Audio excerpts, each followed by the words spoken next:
Atenção, esse podcast não é recomendado para pessoas sensíveis, pois pode conter a descrição de violência psicológica, física e sexual. Não diga que você não foi avisado. Continue agora por sua conta e risco. Bom dia, boa tarde, boa noite, galera do Apenas um Podcast. Vocês devem saber que meu nome é Thiago. E aqui a gente voltou a fazer Apenas um Podcast. A gente está de volta e eu não estou sozinho, eu estou com a minha amiga Marisa.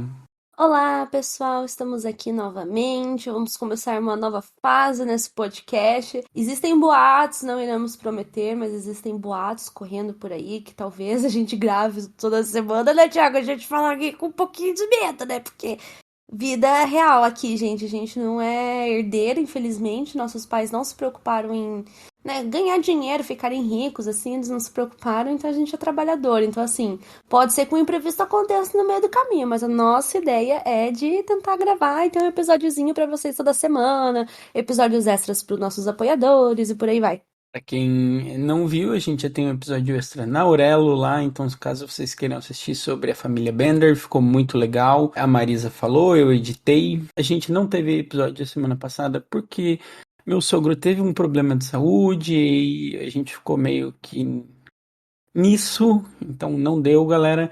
A gente vai tentar fazer toda semana, vai ser um desafio novo, uma fase nova do podcast. Mas ainda assim a gente tem muitas coisas boas para dizer, né, Marisa? Tendo essa regularidade não tão regular, a gente está em 24º no Spotify, no ranking de crime e suspense. Então, muito obrigado, galera. Então vocês podem ouvir a gente pelo Spotify, pela Aurelo. A Aurelo vai remunerar a gente dando alguns centavinhos. E também tem o Pix misterioso, né, Marisa? Exatamente, gente. Vocês podem mandar um Pix pra ajudar a gente, né? Comprar livros, melhorar o equipamento e por aí vai. É só mandar para contato apenasumpodcast@gmail.com. A conta vai estar no meu nome, Marisa. Pix pode ser literalmente, gente, de R$1, o valor que você sentir no seu coração, tá, gente? A gente aceita qualquer valor. E, por favor, se for mandar um Pix, manda uma mensagenzinha pra gente ler aqui no nosso episódio. E assim, gente, muito obrigada pelo apoio. Não esqueça, se você ouve a gente pelo Spotify e pelo Apple Podcast, de dar as 5 estrelas. Tem uma meta, né, de conseguir 1000 avaliações no Spotify. A gente já tá com umas 700. Então, assim, se você não avaliou, a gente ainda avalia, não vai cair o dedo, eu prometo. E siga a gente no Instagram, a gente tá com quase 2.000 seguidores. Estamos quase recuperando aquele perrengue que a gente passou. Só procurar apenas um podcast lá no Insta e seguir a gente. Tira um print, né? Pra apoiar o podcast. Reposta nos seus stories. A gente reposta todos. Marca a gente. E hoje, né? Só pra gente já terminar essa introdução, falar de um caso que ele é muito pesado. Eu sei que a gente já tem o aviso de gatilho lá no comecinho do podcast, mas eu acho que é importante, né, nesse caso, reiterar, né, Thiago? Esse caso realmente tem que ser reiterado porque não é. Se você tá almoçando, se você tá fazendo qualquer coisa assim que envolva comida, a gente vai ver quando você tá no ônibus, quando você não tá fazendo nada, porque esse é bem difícil de tragar. Esse caso é bem nojentinho. Tipo assim, eu não sou uma pessoa que tem muito nojo de caso, mas esse dá um certo desconforto. Então, caso você esteja fazendo alguma coisa sensível, se você esteja sensível no dia, ouve outra hora. Tipo, não tem problema, galera. A gente entende. Esse caso é muito difícil. E qual que é o caso de hoje, Marisa? Hoje a gente vai falar sobre o Richard Chase, o vampiro de Sacramento, né? Eu sempre falo, quando tem vampiro no nome, açougueiro, já sabe que vai ser um negócio bem pesado. E pra quem não sabe, eu tenho um canal no YouTube, eu tô começando a movimentar um pouquinho melhor ele agora, mas lá a gente tem o vídeo do Richard Chase, que inclusive é o vídeo mais assistido do meu canal, e eu prometi que um dia eu ia fazer um podcast desse caso, porque no YouTube eu contei com bastante detalhe, mas mesmo assim eu ocultei algumas partes, assim, por ser muito pesado, e como aqui no podcast, entre aspas, a gente tem um pouquinho mais de liberdade pra falar de certas coisas, esse podcast vai ser bem completo, com várias informações. Então, assim, prepara o estômago. Eu mesma acabei de jantar e eu já tô um pouco aflita, mas acho que a gente pode... eu acho que a gente pode começar o episódio de hoje. Vamos lá. Nobody. I'm nobody. I'm a tramp, a bum, a hobo. Two women very important in your life. and you kill them both. Eu saía como se fosse para caçar alguma coisa.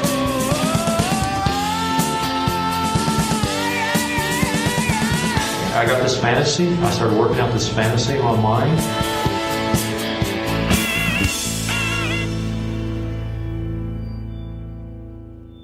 Então, gente, o Richard Trenton Chase nasceu no dia 23 de maio de 1950 em Sacramento, na Califórnia, Estados Unidos. Eu sempre falo que Sacramento é uma cidade que ela é conhecida por ter muitos casos bizarros. Vários serial killers ou eram de lá, ou fizeram seus crimes lá, ou pelo menos passaram um pouquinho pela cidade. E no caso do Richard, tudo aconteceu por lá. Ele era o filho mais velho de um casal. A gente não tem acesso ao nome do pai, né, Thiago? Que é uma coisa bem estranha. Então, vocês devem saber, eu já falei desse site, mas eu procuro, ele realmente se tornou um site de pesquisa para mim, que se chama Find the Grave. Em tradução do livro seria o quê? Tipo, túmulo, achar o túmulo, alguma coisa assim. E nele sempre tem a árvore genealógica. O americano gosta muito disso, né? Dessa questão de árvore genealógica, saber de onde veio e etc. E aí eu consegui descobrir que o nome dele era Richard. E eu só pressupus que era Chase porque o nome da mãe se chama Beatrice Lorraine Ness Chase. E o Lorraine e o Ness vêm dos pais, então o pai e mãe dela. Então eu imaginei que o Chase fosse o pai. O pai tem o mesmo nome, não sei se tem um Junior no meio, se tem alguma coisa, mas aparentemente também o pai também se chamava Richard. E esse pai, pra carimbar a carteirinha do serial killer, não ia com a cara do filho, né, Marisa? Sim, né? E vale lembrar, gente, que é muito difícil a gente não conseguir achar o nome dos pais do serial killer, sabe? É bem esquisito. Eu acho que por esse caso ser muito pesado, talvez tenha rolado um apagamento, ele tenha conseguido se apagar, vamos dizer assim, da história, né? Vocês sabem que isso acontece bastante com filhos de serial killers, com esposas, pode ser que tenha rolado a mesma coisa, né? E não só o pai tinha problemas com o filho, como também o casal em si, eles tinham muitos problemas conjugais. Porém, né, vamos dizer assim, além das constantes brigas entre eles, o pai, né, ele era uma pessoa muito autoritária, ele era muito violento, então nada que o Richard fazia agradava a ele, tudo era motivo de crítica, tudo era motivo para ele ser insultado, claramente, né, ele não punia o filho com sermões apenas, ele também batia muito no filho, então, né, gente... É bem aquela coisa que a gente já tá bem acostumado a ver por aqui, infelizmente, nessa violência dentro de casa. E a mãe também não era uma pessoa muito boa, né? Tanto que ele mesmo dizia que a mãe dele não era uma pessoa muito legal, né? Por que isso, Thiago? A mãe dele, ela tinha um pouco de uma paranoia que ela vivia brigando com o pai, então eles tinham essa relação muito conflituosa. E a mãe, ela tinha na cabeça que o pai estava traindo ela para, digamos, consumar essa traição. Ele estaria envenenando ela aos poucos. Então esse clima de paranoia, de conspiração, rolava solto na casa e eu imagino que deve ser um clima sensacional, né? Deve ser sensacional você ser uma criança com essa paranoia sempre na cabeça. Sim, vocês vão ver que essas paranoias, acho que ele começa vendo essas paranoias vindo por parte da mãe na infância, vai ser uma coisa que vai sair completamente fora do controle quando ele vai se tornar adulto, né? Então, assim, desde a infância ele já tinha aqueles hábitos, né, que a gente sempre fala que são as red flags, né, aqueles hábitos, assim, que já deveriam ter chamado um pouco de atenção na época, que são bem comuns da vida, né, de serial killers, que são hábitos incendiários, né, de tacar fogo em coisas, em animais, em objetos para ver pegando fogo, e também da tortura de animais. A tortura de animais por parte do Richard vai ser uma coisa que vai perdurar até o final da vida dele, né? E os animais eram principalmente cães, gatos, pássaros. Na infância não começa ainda com a questão do sangue. A gente vai ver melhor essa questão do sangue depois, tá, Thiago? Então vamos pular essa partinha do sangue, vamos deixar um suspense no ar para depois vocês entenderem, né, por que vampiro de Sacramento, né? E na adolescência, tudo sai mais ainda do controle, vamos dizer assim. Porque como o Richard vivia uma vida muito pesada, ele vai começar o uso de drogas, e esse uso de drogas vai ser uma coisa que vai levar ele para um mundo paralelo, né? Literalmente era um refúgio que ele encontrou usando drogas. Só que vocês vão ver, né, que depois o Richard ele vai receber o diagnóstico de esquizofrenia. Recentemente contei um caso, assim, relativamente parecido com esse do Richard. O rapaz também se drogava, ele tinha esquizofrenia. E no caso de pessoas que portam essa doença, né, o uso de drogas é uma coisa, assim, que piora em 300 mil vezes, né, a esquizofrenia, né? Mas nessa fase da adolescência, acho que a esquizofrenia ela ainda estava um pouquinho ali de canto, assim, ela ainda não estava pegando o Richard da mesma forma que vai pegar ele na vida adulta, né? A família vai passar por alguns problemas financeiros. E o que vai acontecer? Bem cedo na infância do Richard, eles trocaram de casa. Eu acho que quando ele tinha uns 3 anos, eles trocaram de casa e foram para uma outra casa. Ficam muito tempo nessa casa, mas lá por 62 a família começa a ter sérios problemas financeiros até o que acontece, digamos, o pior que poderia acontecer é que eles perdem a casa. E nisso tudo o Richard começa essa fase de se drogar. E tem uma coisa que eu tenho que dizer sobre essa questão do Richard ter essa esquizofrenia e ter esse consumo de droga. O consumo de droga em si, por si, ele não gera, a pessoa não vira esquizofrênica porque usa droga. Mas é meio que cientificamente provado que o uso de drogas com a esquizofrenia libera gatilhos, digamos assim, intensifica coisas, intensifica as emoções da pessoa esquizofrênica. Ela começa a ter digamos que eles chamam de surtos. Os surtos começam a durar por mais tempo, ser mais intenso. Então todo esse uso de droga que o Richard começou a fazer desde a infância até a adolescência vai trazer uma consequência muito grave para a vida dele, porque vai abrir alguns gatilhos e vai intensificar as coisas. E o Richard era aquele aluno mediano, ele não passava de tirar C, D, F. Eu não sei muito bem essa classificação, mas seriam notas bem baixas, né, Marisa? Você sabe sobre isso? É que eu não... Seria tipo de 5 para baixo, vamos dizer assim.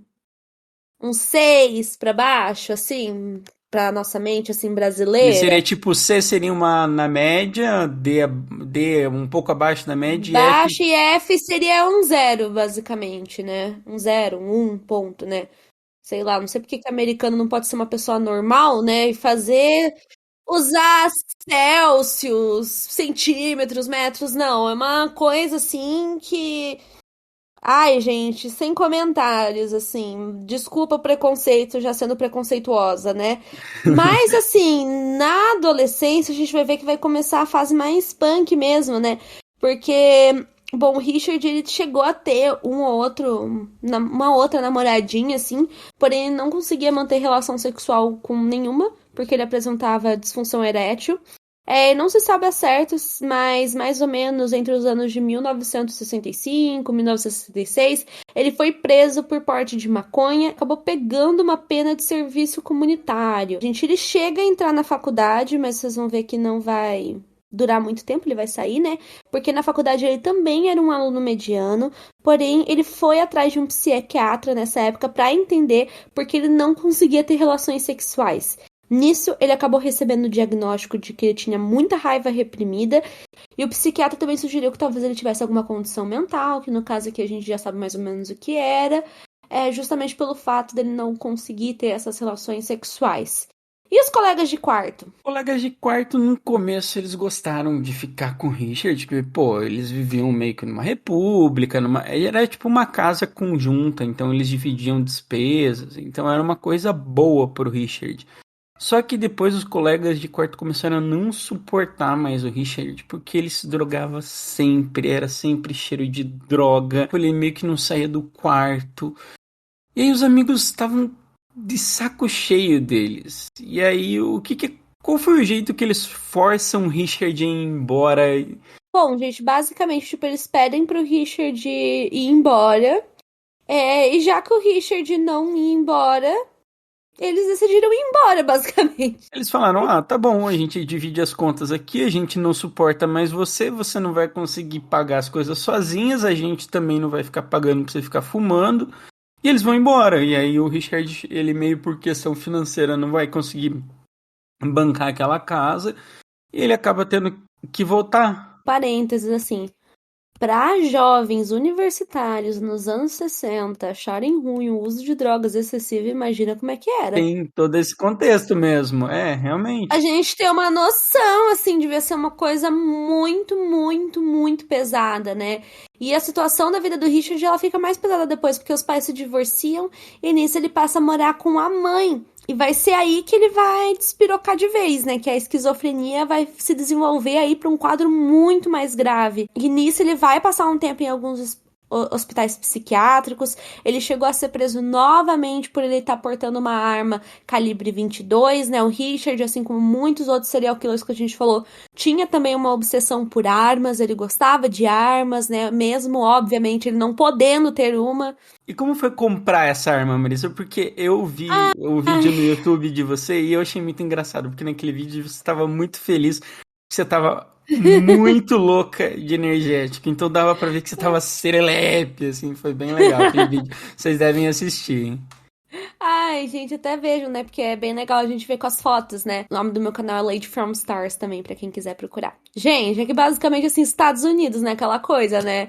Ele foi comprar a arma, né? Pesquisou direitinho, ele queria um calibre 22, chegou na loja de armas.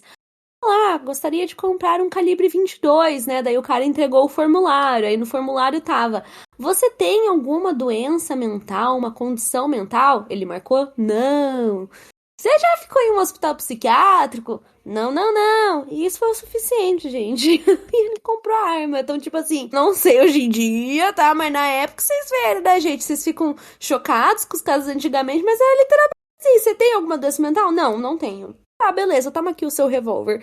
É o que a gente fala, né? Dependendo do lugar lá nos Estados Unidos, você abre uma conta no banco, você ganha um revólver. Exatamente, tem muitos lugares você consegue comprar no Walmart, gente. O Walmart, sim, é aquele supermercado e tal, que vocês vão para comprar o pãozinho de cada dia, você consegue comprar um monte de munição, porque pelo que dizem no Walmart a munição é muito barata. E você consegue comprar um revólver. Então, e eu achei muito bizarro, assim, porque não tem verificação de antecedente criminal nenhum, você faz o que quiser, loucura. Então, assim, né? Obviamente o Richard, ele tava muito, muito, muito transtornado. E nisso a família manda ele pra LA, né? Pra Los Angeles, pra morar com a avó. Só que, né, gente, ele não parou com o uso de drogas, ele não parou com as esquisitices que ele fazia, que a gente já vai entrar em mais detalhes. E isso fez que a avó despachasse ele novamente pra Sacramento. Isso não parece um pouco Ed Kemper, sabe? Tipo, Total, a ninguém gente quer não tá ficar com ele. aguentando, joga pra avó. Esse caso é bem parecido, quer dizer, não muito, mas tem similaridades com o caso do Ed Kemper, né? Porque é isso que a gente fala, porque o Ed Kemper foi um serial killer, entre aspas, importante, porque a vida dele é literalmente um manual, né? Por isso que ele é tão estudado, a FBI foi tanto com a cara dele, por aí vai, né? Então, assim, tem muitas similaridades, assim, com vários casos da vida dele, né? Nessa época, né, que tudo isso estava acontecendo, o Richard estava passando por fortes dores de cabeça.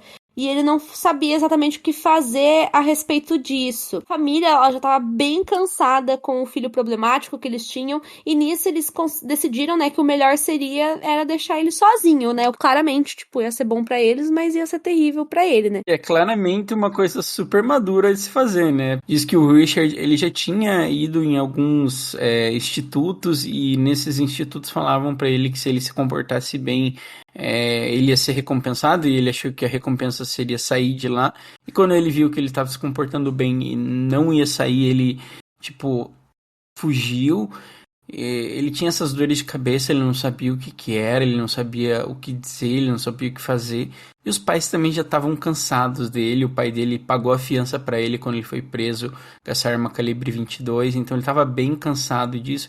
E o pai meio que, eu acho que foi até o pai que bancou, ele pegou um negócio bem barato.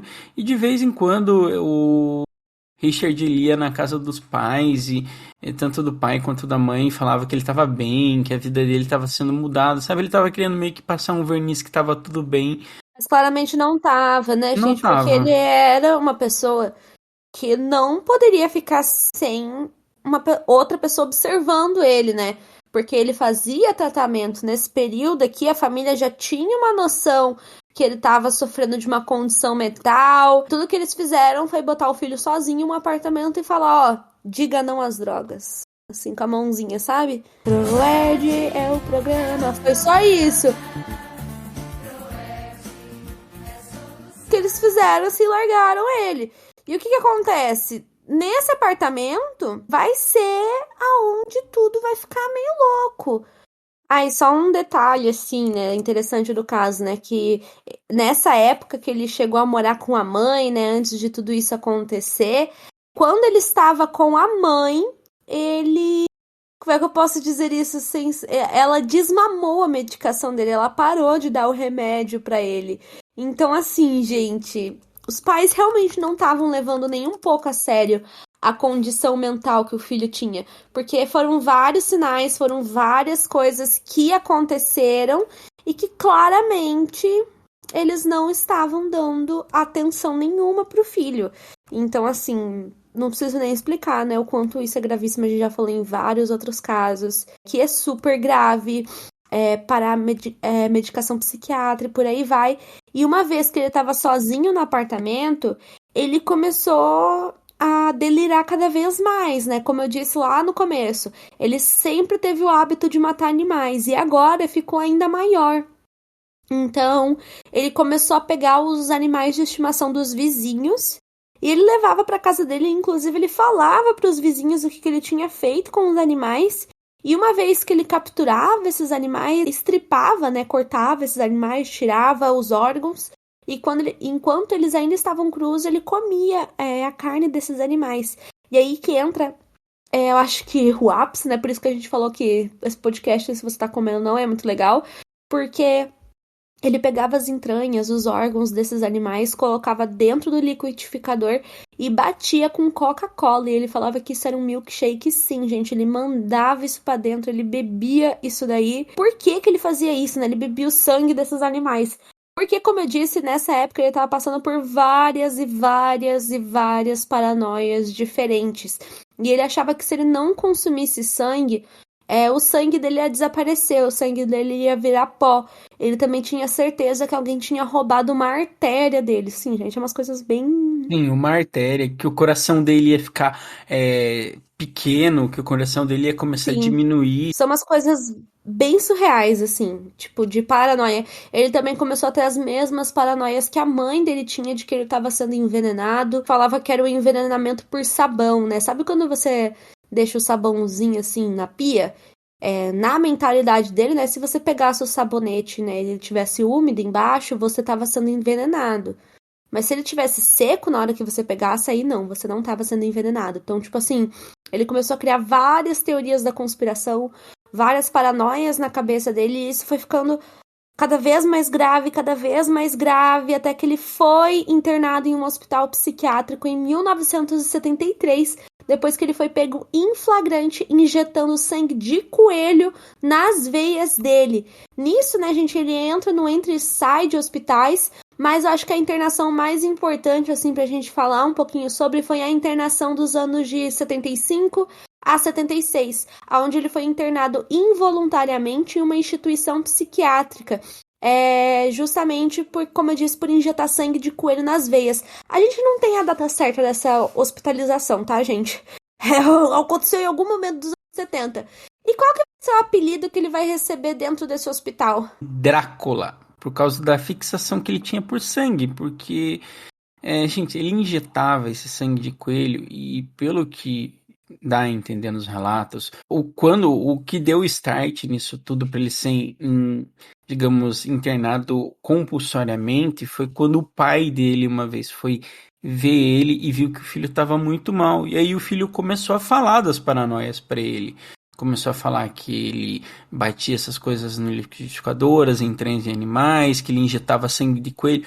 E ele meio que, não sei se chegava a ser um fetiche, mas era uma coisa que coelho para ele era especial, né, Marisa? Ele ia Sim. atrás de coelho na floresta, ele comprava coelho para se injetar. Então o pai viu que ele tava fraco. Ele, obviamente, gente, tipo, a gente não falou, mas ele estava usando drogas nisso tudo, né? Tem muitas drogas envolvidas, além das questões psicóticas. Ele vai também quebrar 2 pescoços de pássaro que ele pegou numa É que janela assim, né?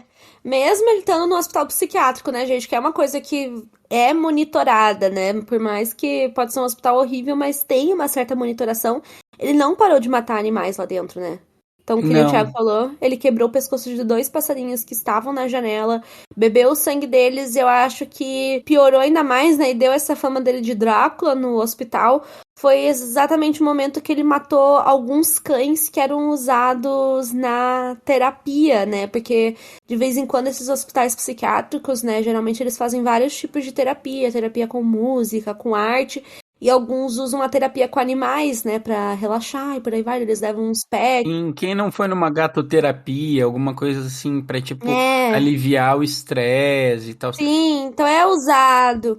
E ele matou alguns desses cachorros que eram usados para terapia com seringas roubadas, ou seja, ele matou esses cachorros porque ele ainda estava sentindo essa necessidade de injetar sangue nas veias, o que é surreal. Claro, a gente tá falando de uma pessoa que a gente sabe, a gente tá falando desde o começo, ele tinha uma doença mental muito grave. Só que eu fico chocada porque, tipo, não era uma coisa assim que só foi descoberta depois. Porque tem muitos casos que a gente conta que a pessoa tinha sim uma condição mental, mas só foi descoberta depois que ele foi preso, né? Que ele passou. Ou tem muitas suposições, sem.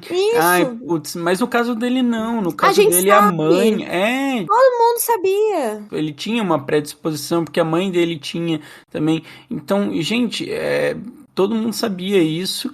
E o que é mais bizarro nesse caso, né? Que em 1977 ele não foi mais considerado um perigo para a sociedade, porque eles acreditavam que essas mortes de animal não ia passar para outro nível, que ele não ia matar um ser humano. Então ele foi liberado. Porque eu falo que essa parte é a loucura dos veganos, né? Porque literalmente que os médicos falam, tá tudo bem ele matar um animal ou outro, né? Acho que ele não vai matar gente. Cara, com todos os casos que a gente já viu 1 milhão de vezes não, e mesmo assim, né, gente, é problemático ele matar animais. Tipo, eu não sou vegana, não sou. Defensora dos animais, mas realmente tem É, uma história da vaca, né, Marisa, também. já vamos chegar nessa parte, eu acho, da história da vaca, né, gente? Então era uma coisa muito bizarra, era uma coisa problemática, e mesmo assim ele foi solto e foi dada a custódia para que a mãe dele cuidasse do filho. Só que o que que acontece? A mãe, além de não cuidar dele, né, como eu disse, ela para de dar medicação para ele, ela literalmente bota ele para morar sozinho de novo. E não, ele não para de matar animais. E como eu disse, ele pegava muito desses animais dos vizinhos dele, né? O pet. Imagina, gente, que horror uma pessoa fazer isso. Como eu disse pra vocês, ele ligava pros vizinhos, ele contava o que ele fazia. E a situação dele foi ficando pior cada vez mais, gente. Eu sei, toda vez que eu conto esse caso, né?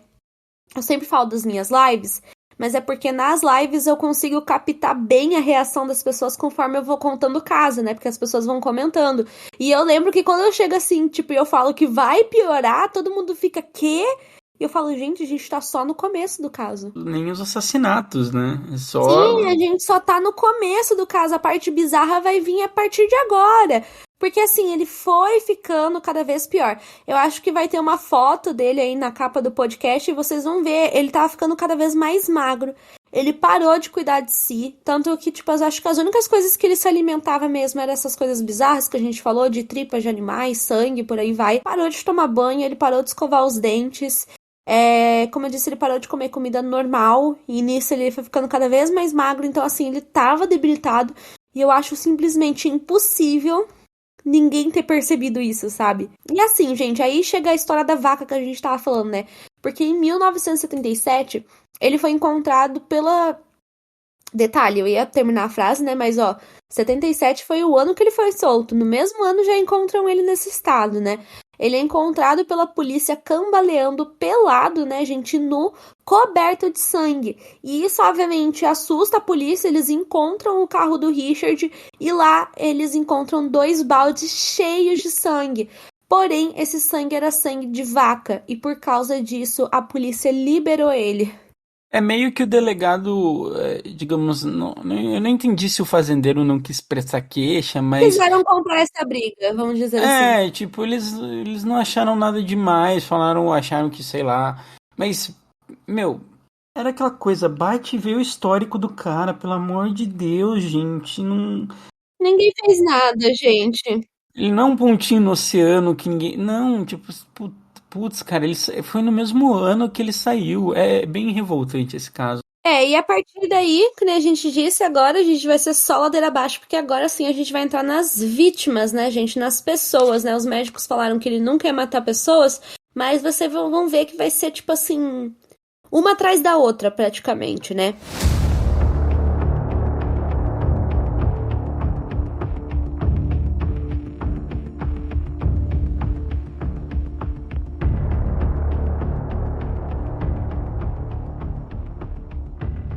Ele é considerado um sprint killer, que é aquele serial killer que mata Exatamente. muito rápido. Assim Isso, como é que é aquele famoso que teve no Brasil há pouco tempo o atrás? Lázaro. O Lázaro, então. Ele é um Isso, sprint a gente killer. tem Eu sempre falo, gente, as pessoas falam tanto de serial killers, mas na minha opinião, os casos de spree killer são os mais loucos de todos, assim, porque, como eu disse, as coisas acontecem muito rápido, porque o spree killer, qual que é a diferença do serial killer? O serial killer, o intervalo entre os assassinatos varia de meses, de anos até, né? A gente já fez o podcast do BTK, foram 30 anos pra ele matar 10 pessoas. Já o spree killer, não. O máximo que ele puder de fazer de caos, vamos dizer assim, no período que ele tem, ele vai fazer. Então, geralmente, a ação de tempo do spree killer é no intervalo de 30 dias que ele vai matar mais de 3 pessoas. E geralmente são um número de pessoas muito, muito grandes. E assim, gente, o que vai rolar, né? A primeira vítima dele acontece no dia 29 de dezembro de 1977. O nome da vítima era Ambrose Griffin, era um homem engenheiro de 51 anos e pai de 2 filhos. Porém, de acordo com o Richard, esse primeiro assassinato cometido por ele foi um assassinato acidental. Assim, na minha cabeça é muito bizarro pensar em um assassinato acidental. Eu sei que acontece, porém, não querendo falar que eu acho que realmente foi acidental, mas se comparado com os outros assassinatos que ele vai cometer, realmente o do Ambrose não foi a mesma coisa. E Não não sei tem se tanta brutalidade. Eu acho que eu isso. entendo o que você quer dizer, porque no caso Vocês dele vão ver. realmente não tem a brutalidade. Porque depois a gente vai ver essa, digamos, psicopatia A gente que vai o ver o que ele Chase tem. realmente queria fazer, vamos dizer assim, né? Então, essa psicopatia não vai ficar nesse caso. Isso vai É. ficar um caso mais frio. Tanto que a polícia, esse assassinato acontece, mas quando acontece os outros, eles nem associam que foi ele, né? Se eu não me engano, é ele mesmo que confessa que ele cometeu esse assassinato, porque ele realmente era muito diferente dos outros.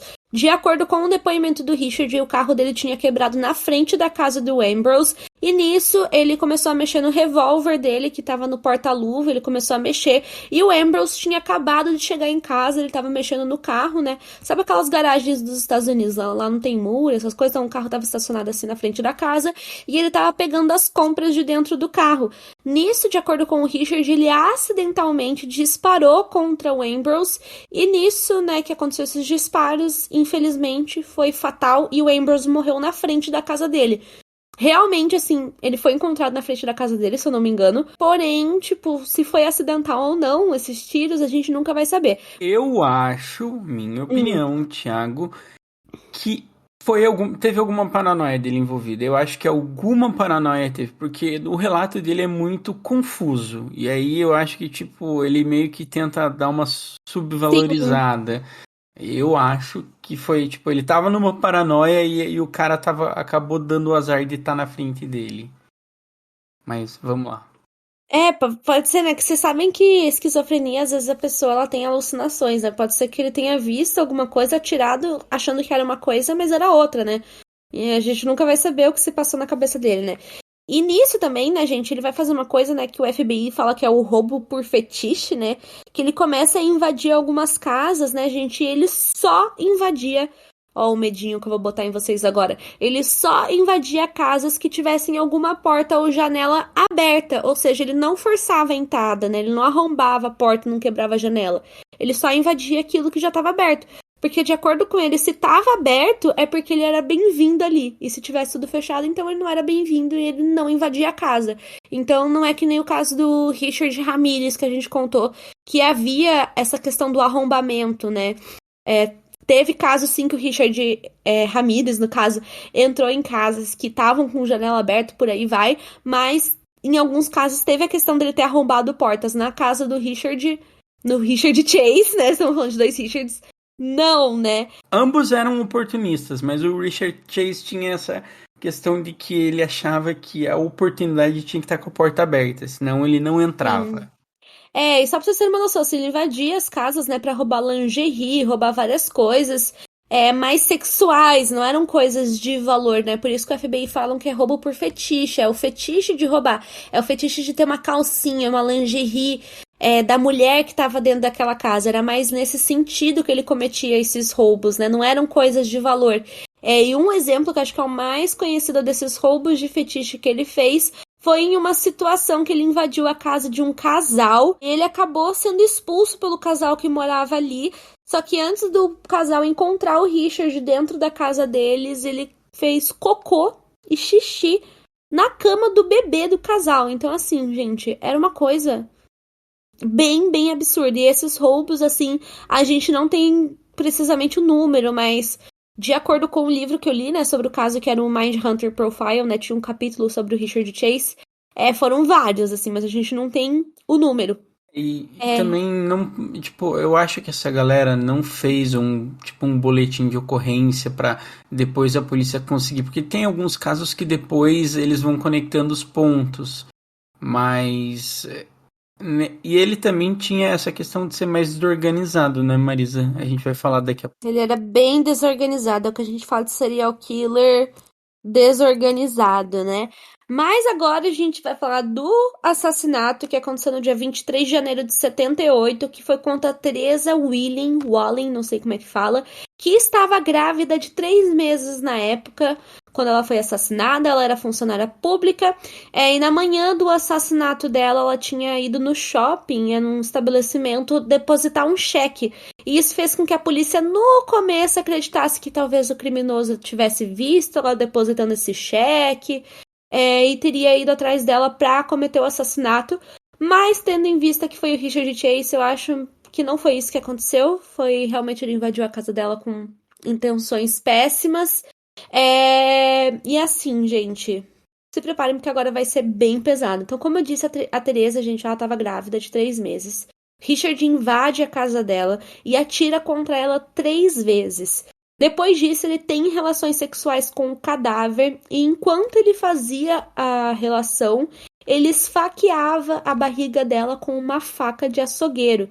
Ele chegou a remover alguns órgãos dela, cortar um dos seus mamilos e houve indícios na cena do crime que ele havia bebido sangue no local do crime. Além disso, ele ainda teve tempo de ir no quintal, pegar cocô de cachorro que estava no quintal e colocar dentro da garganta dela antes de ir embora, né? E como eu disse, né, como que a polícia soube que havia indícios de que ele havia bebido sangue no local do crime, porque ele bebeu o sangue dentro de um copinho de iogurte, né? O copinho de iogurte foi encontrado, né, com o sangue. Como a gente disse, o Richard, ele é classificado como um serial killer desorganizado, né? Porque não era, por exemplo, o BTK, na minha opinião, ele era bem burro. Ele teve sorte, na minha opinião.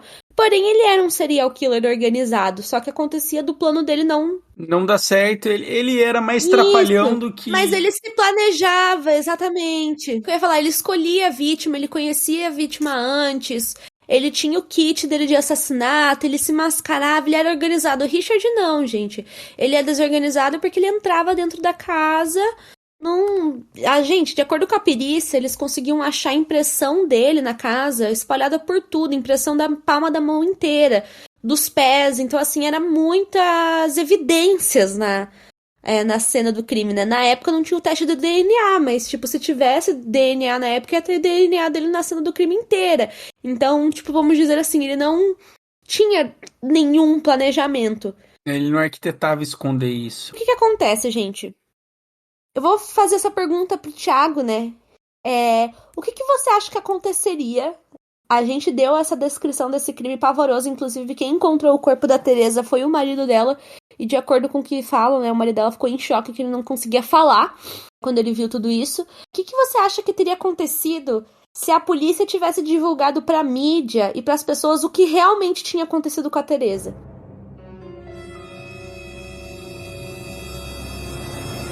Isso ia virar um escândalo que ia chocar as pessoas, mas ia ser uma vibe meio Charles Manson, assim, eu acredito que Sim. fosse.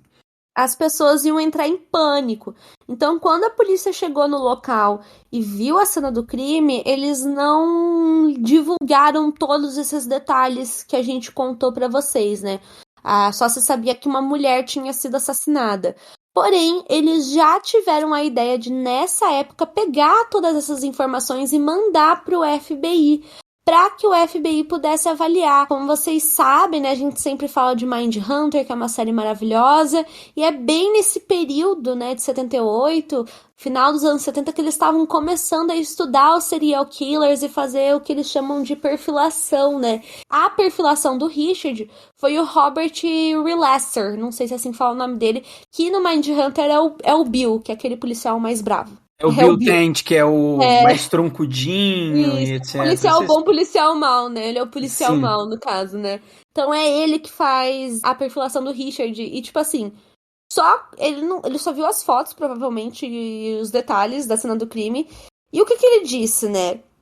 Eu tô falando isso pra vocês verem como investigação, e isso que eles estavam estudando na época foi uma coisa muito foda, eu vou usar essa palavra mesmo. Revolucionária. Sim, gente, porque, tipo, é surreal. Na cena do crime, ele já percebeu que o assassino era muito desorganizado, que tinha algum tipo de psicose, não se sabe, ele não falou exatamente o que era, mas era uma psicose muito forte. E, gente, de acordo com ele, esse tipo de assassinato, de forma brutal, geralmente acontece de forma intrarracial, ou seja, pessoas brancas com outra pessoa branca, negras com negras, e por aí vai. Então, provavelmente o assassino era um homem branco, 20 e poucos anos, 30 no máximo, e devido a essa condição mental, né, essa psicose tão forte que ele tinha, provavelmente era uma pessoa que não tinha emprego, que se morava com os pais, provavelmente recebia uma assistência do governo, não tinha escolaridade, né, no sentido de não ter uma faculdade, de não ter uma profissão. Provavelmente era uma pessoa que não se cuidava da saúde, ou seja, tinha uma aparência debilitada, muito magro, mal cuidada. E assim, gente, se vocês pegarem o livro Mindhunter Profile, que é escrito pelo Robert Relasser, né, que ele descreve exatamente toda essa perfilação que ele fez, ele literalmente descreveu o Richard sem conhecer ele, e isso é muito bizarro. O que o Robert fala é que eles tinham que procurar ele rápido, porque esse tipo de assassino logo ia cometer outro crime na mesma intensidade, nos mesmos moldes, da mesma forma. Então eles decidiram apostar 100% nisso que o Robert falou, né, 100% nesse perfil que foi passado, pra tentar procurar esse tipo de suspeito.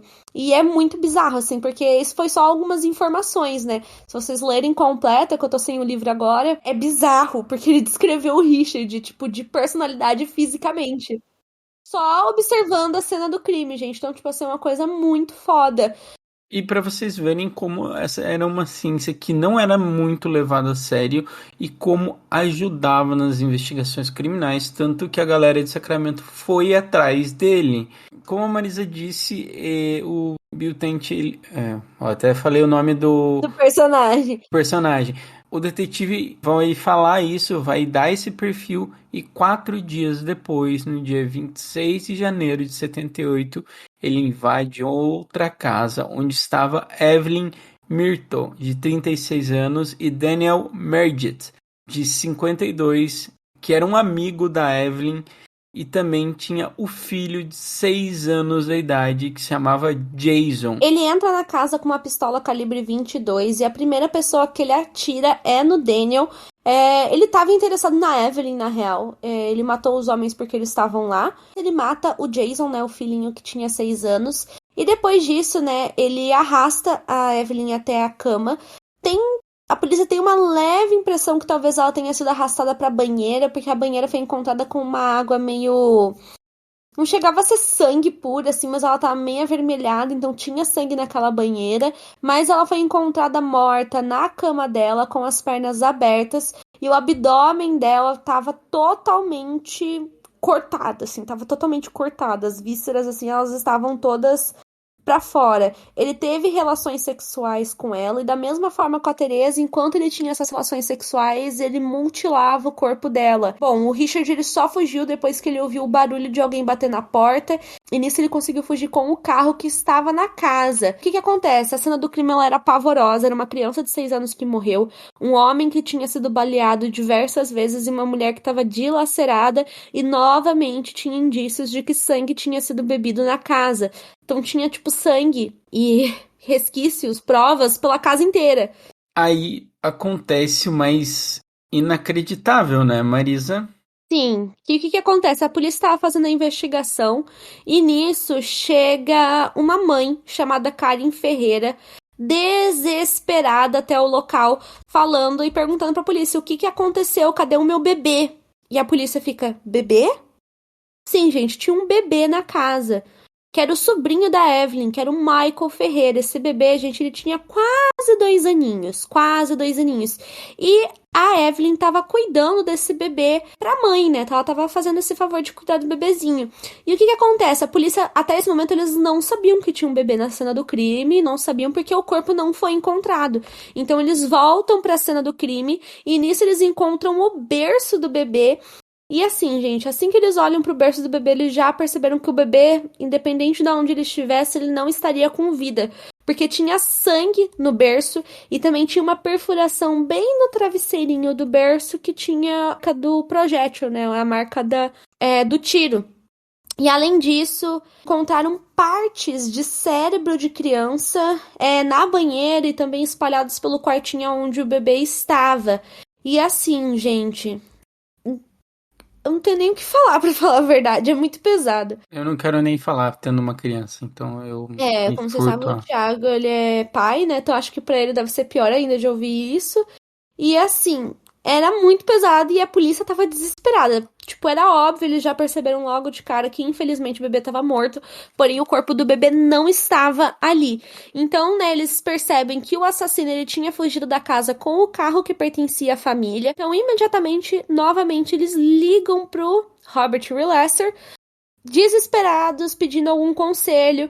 E aí, nesse meio tempo, eles encontram o carro, ele estava estacionado em uma rua, e o Robert fala, olha, procurem ao redor da onde esse carro está estacionado.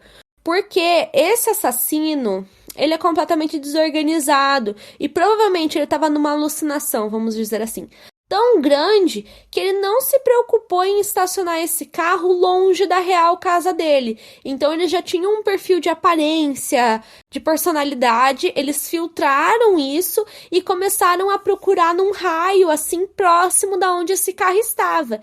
E pasmem, se eu não me engano, o Richard abandonou o carro mais ou menos umas 4, 5 quadras da casa dele. Novamente, Robert Relesser estava certo, ele fez o perfil criminal dele corretíssimo e o Richard foi encontrado na frente da casa dele e assim que ele viu a polícia, ele já entrou em desespero e tentou fugir, porém ele foi preso. E assim, eu fico muito chocada em, tipo, como esse cara acertou. Eu acho, é muito triste, infelizmente a polícia só não prendeu antes, porque, como eu disse, né, ele era um spree killer. E eles agem de uma forma muito rápida, porém eles tinham literalmente a faca e o queijo na mão, né?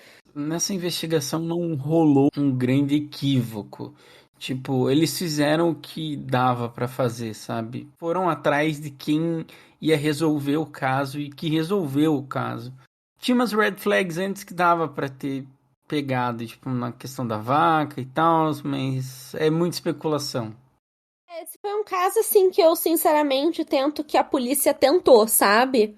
A polícia, eles tentaram agir da forma mais rápida que eles conseguiram, mas infelizmente, né, gente?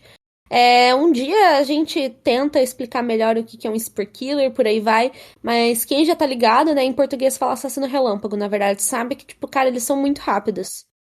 Eles são muito rápidos e, tipo assim, querendo ou não, a polícia foi, tipo, literalmente 4 dias depois, vamos dizer assim.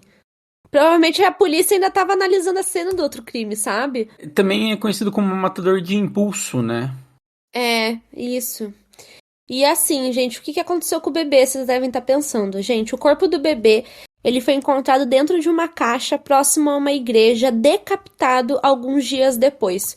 O Richard confessou que ele decapitou o bebê, né? Cortou a cabeça do bebê fora para consumir o sangue do bebê. Ele confessou que ele bebeu o sangue do bebê também. Ele foi preso e levado a julgamento em 1979, onde, obviamente, qual que foi a defesa dele? Insanidade!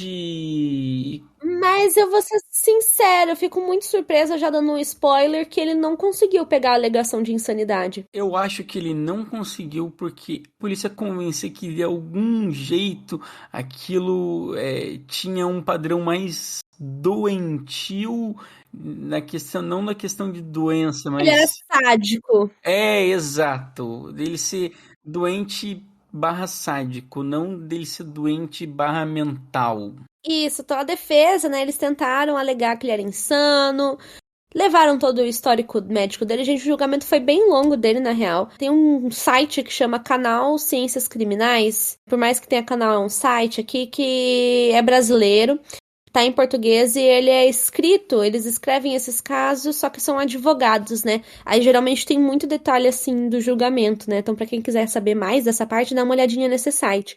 E assim, gente, a acusação foi representada pelo Ronald Touch Derman. Ele literalmente falou isso, né? Que ele não matava de forma compulsiva, mas sim premeditada. Foi apresentado aos jurados de que em uma das cenas foi encontrado um par de luvas de borracha que tinha sido utilizada pelo Rich. Além disso, ele falou a mesma coisa que o Thiago tava falando agora, que ele era um sádico sexual, um monstro que sabia exatamente o que ele estava fazendo e que por isso e outras coisas ele merecia uma pena mais elevada, né? E como eu disse, a defesa em contrapartida estava alegando que ele era insano e que precisava de assistência médica urgente. Tanto que assim, gente, a defesa achou que seria uma boa ideia colocar o Richard pra falar. Porque eu acho que, tipo, eles não são muito obrigados, assim, a ir lá na frente falar alguma coisa, né? Pra tentar se defender.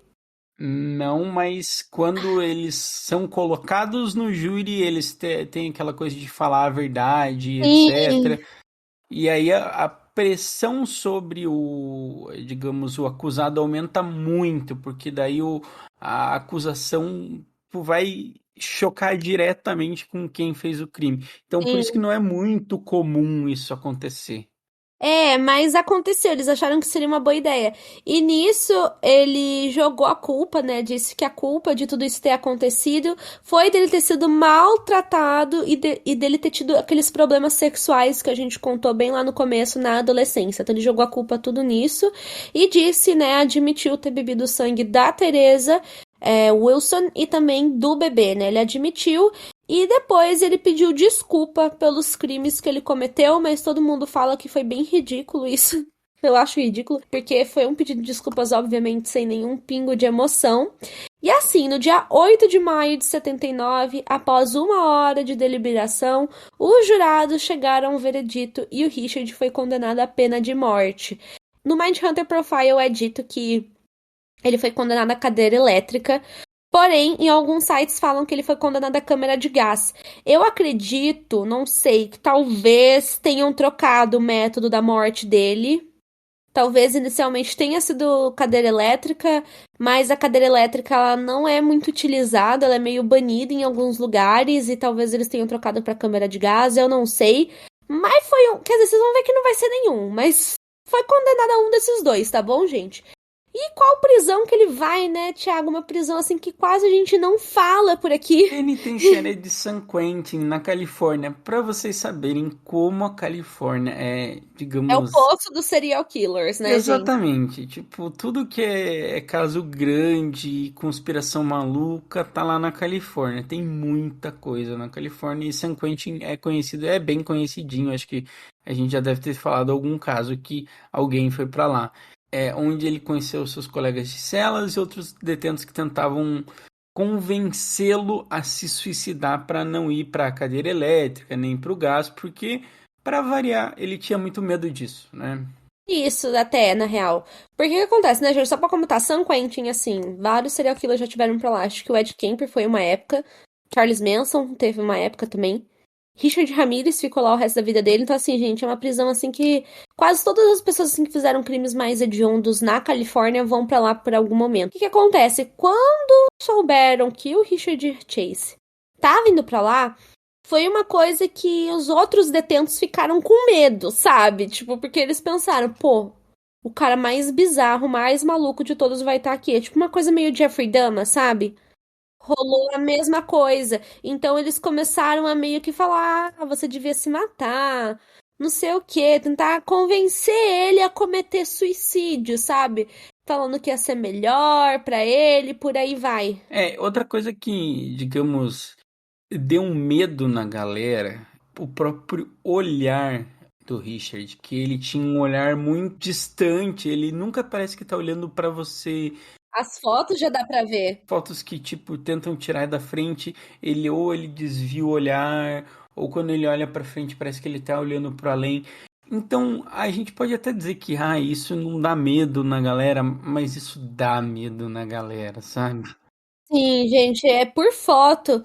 Já dá pra ver. Eu sei que tem muitos casos assim que a gente não pode julgar pela aparência, a gente sempre fala isso, às vezes é quem a gente menos espera. Mas no caso do Richard eu acho muito difícil, porque na minha opinião dá pra perceber sim pela cara dele.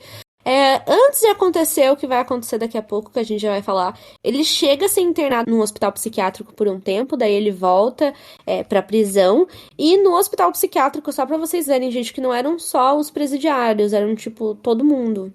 Todas as pessoas, assim. Porque duas enfermeiras, não sei se foram enfermeiras, mas dois funcionários do hospital, eles se demitiram depois que eles descobriram que o Richard Chase estava indo pra lá.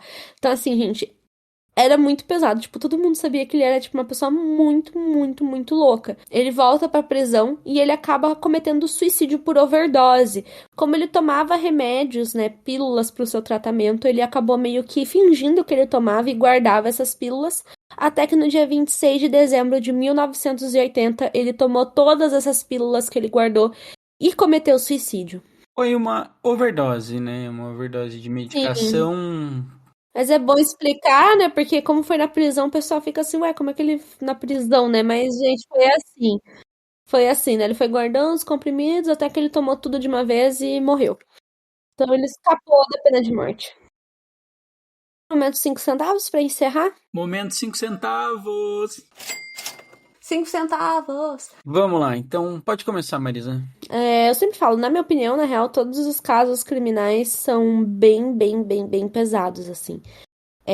Eu fico falando, eu vejo umas pessoas comentarem, esse caso é leve, não sei o que, eu mando tomar no cu, desculpa usar essa palavra, mas eu mando mesmo porque, tipo, não existe caso criminal que é leve, na minha opinião. Porém, o caso do Richard, na minha opinião, é um dos mais bizarros e um dos mais pesados que eu já li. Foi um caso, assim, que eu lembro. Eu lembro quando eu conheci esse caso. Foi no YouTube, no canal do Freak TV. E passava, assim, o vídeo dele, sabe? Passava a thumb, assim, o vídeo. E eu tinha medo de clicar no vídeo.